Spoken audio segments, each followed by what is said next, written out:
Okay, well, here we are, beginning of December, and I recorded this a couple of times, really, and this time I might send it out. So, what's the situation? The situation is that I've just got back from Iraq a couple of days ago, northern Iraq in Dahok, and while Syria, all hell is breaking loose. I want to talk to you about Syria, Lebanon, and Iraq. Um, Syria. This Hizb ut-Tahrir and the other groups, I mean, these are Daesh or Al-Qaeda. These are the same people, you know. The West has fought, coming back, supported by Turkey. I mean, I was in Syria exactly 2 years ago, almost to the day. I spent a month there in Damascus. And people were happier. People were poorer, but people were happier. People were happier because the war had come to an end.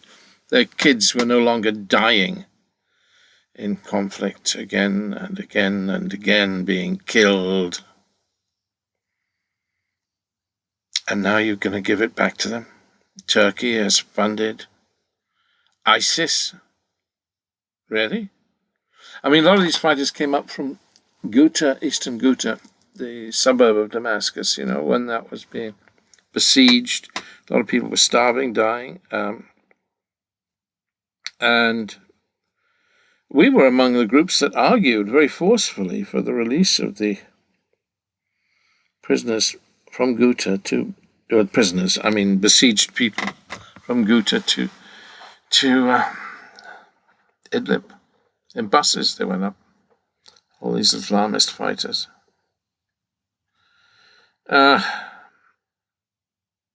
They'll fight across the north of Syria. That's what they will do. They've taken Aleppo. They'll try and hold that and move to the east so they can get across, swathe right across to Al-Hol camp, I guess.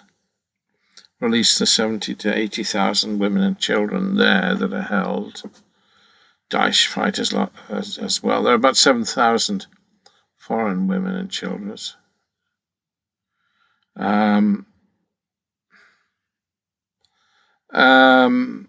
That would be a great triumph for them. Then they'll move on Damascus if they can hold their ground. Meanwhile, Bashar al-Assad will move on Aleppo. Obviously, it's clear. And you know what it's been. Israel's been bombing the hell out of Lebanon for weeks, cruelly. And all those Syrian refugees in Lebanon started going back to Syria. Now they're going to have to go back to Lebanon as Russia and Bashar al-Assad bomb Aleppo and so forth to get rid of ISIS. But Turkey have funded them so substantially. You remember before, Turkey is a rogue state. You remember before Turkey was funding ISIS, buying ISIS oil, and the worst of that? We just turn a blind eye. Well, we left this festering problem too long, but the elements of it we could have dealt with. We could have dealt with the little things matter. The 7,000 wives. What we do, we abnegate all responsibility. We take citizenship. The 7,000 wives of Western fighters. We take their citizenship away, like with regard to that Begum woman, and duck the responsibility. We are such nasty little sots. Anyway, So where are we? Meanwhile, it's interesting how the press misreads things. They don't realize that this is resurgent extremists, ISIS, Daesh, Al Qaeda, the most extreme groups. They don't realize that Turkey is the great international backer of international terrorism. No. And then they don't realize either the truth about the ceasefire in Lebanon. When I was in Iraq, I met Intifada, who was a guy who, a curious name for an Arab, by the way. Intifada means uprising. Anyway, Intifada is a guy who's Trump's second in command when it came to his campaign to win the Arab vote in Dearborn, Michigan, the Lebanese Arab vote in North America. And where does he come from? He works, Intifada, works for Boulos. Boulos is Trump's daughter married a boy whose father's Lebanese. His father's Boulos, a Lebanese businessman. So what's Trump's wedding gift? Peace in Lebanon before 20th of January. So he tells Netanyahu, you're done in Lebanon on 20th of January when I accede to power. Because I've promised my daughter. So Netanyahu's got the Israel's forces on 60-day withdrawal just to come out before 20th of January. Even regardless of the ceasefire holds, doesn't hold, the campaign in Lebanon will finish by 20th of January. Difficult for Netanyahu because of his right wing want the Lebanon war to go on. The Lebanese people are returning to the villages. Despite Israel bombing them as they go, breaking the ceasefire, bombing anyway, alleged Hezbollah arms dumps. This is done to terrify Lebanese, but people seem to be going home. The Israelis aren't so much. Well, they are, but not in the same numbers. The war is over. Trump said so. The new emperor of the world has said so. He's our new Nero. And what else? What else do you want? Iraq. Iraq has a general election next year. The Sadrists will do very well because Muqtada Sadr, you don't associate him directly with Iran. He's not Iran's patsy. He's a rogue figure. He is a Shiite, but he's rogue. He might be seducible by the West. Anyway, he's going to do very well in next year's elections, end of 2025 in Iraq, general election. Meanwhile, the Kurds have just had a local election. The Kurds are divided into the PUK and the KDP. KDP in the West, Kurdish Democratic Party, PUK, Patrick Union of Kurdistan, in the East, around Sulaymaniyah. The PUK want to delay the formation of a government. The KDP want the government formed now, or at least they say so. The PUK want a position in the heart of government at the moment. The KDP have the presidency in the shape of Masroor. In the shape of Barzani, they're both Barzanis, but Nechavan Barzani has the presidency, a good fellow, I know him well. And the Prime Minister is Masroor. I shared breakfast with him. The president, he does a good breakfast. Wow. Smashing breakfast table. So, but the PUK want a position. If they I mean, the ideal is that Nechaman becomes president of all Iraq, but he doesn't want to be. Because he reckons his Arabic is not great. His Arabic's fine, get by, fine. But he reckons his Arabic's not great, and he doesn't want to be president of all Iraq. Well, he may have to be, I guess, because we may have to free up the presidency of Kurdish region Iraq for the PUK. This is minor internal stuff that probably bores you silly and isn't relevant.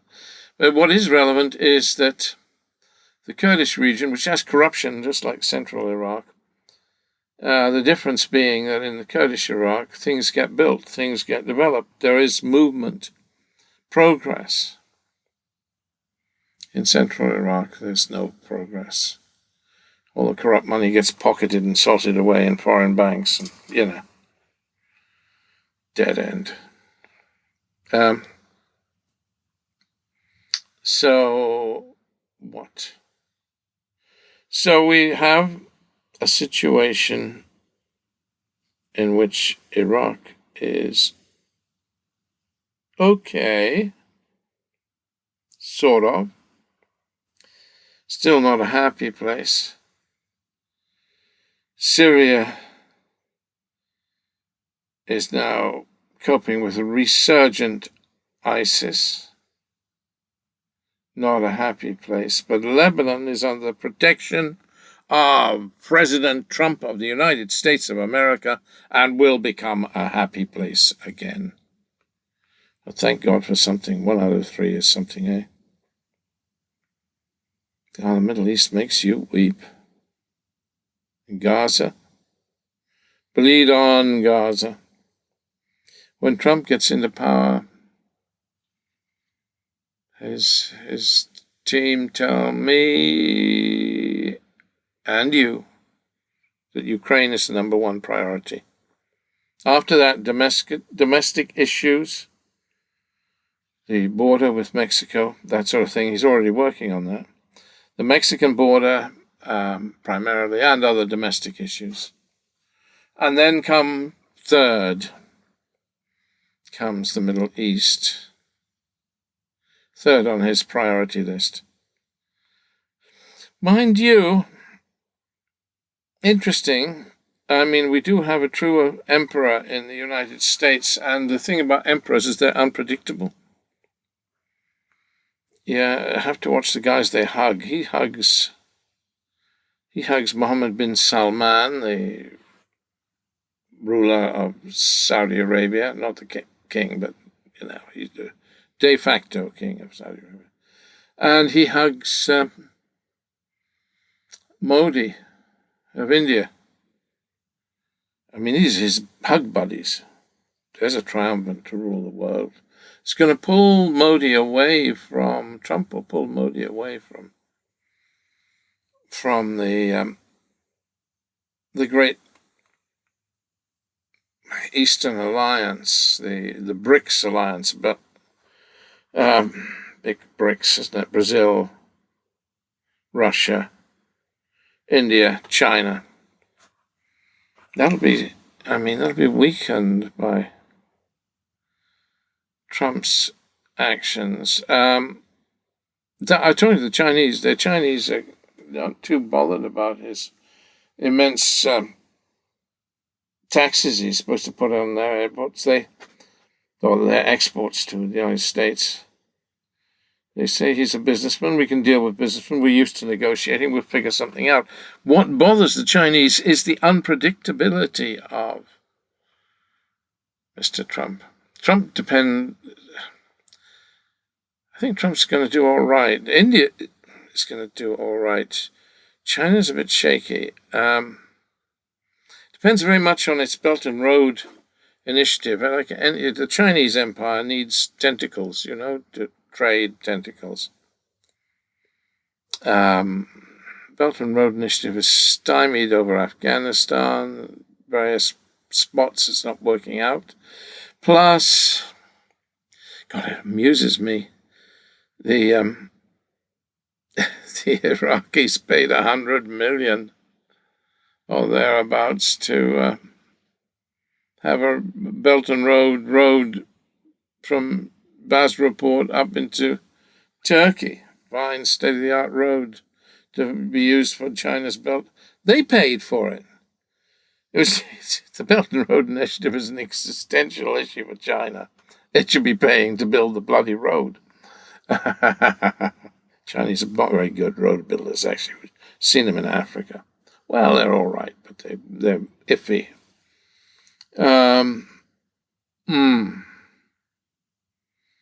Anyway, here you go. The Iraqis paid for it. They were suckered into it. Yeah, China would have done it for nothing. Well, there was corruption involved, of course. Dollars for the boys. So, yeah, maybe. Anyway, China's facing challenges. Iraq is limping along. Iran is limping along. Syria now is facing existential issues. Who's going to lose? Who's going to win? I'll tell you who's going to lose is the Syrian people. Thousands, millions will be made refugees all over again because of Turkey's adventure in promoting ISIS. And then what? Promoting Hizbut Tahrir is the same. Actually, arguably, well, whatever they call them, Hizbut Tahrir, Sham. All these groups, anyway, the terrorist groups. Shams means Syria.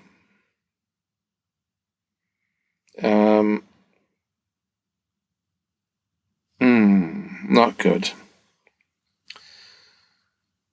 for Syria. And Lebanon is going to be under Trump's personal protection. Lucky Lebanon. Well, we need a ray of sunshine somewhere, don't we? Wouldn't you say? In the world we live in today. Bless you. I'll leave you now.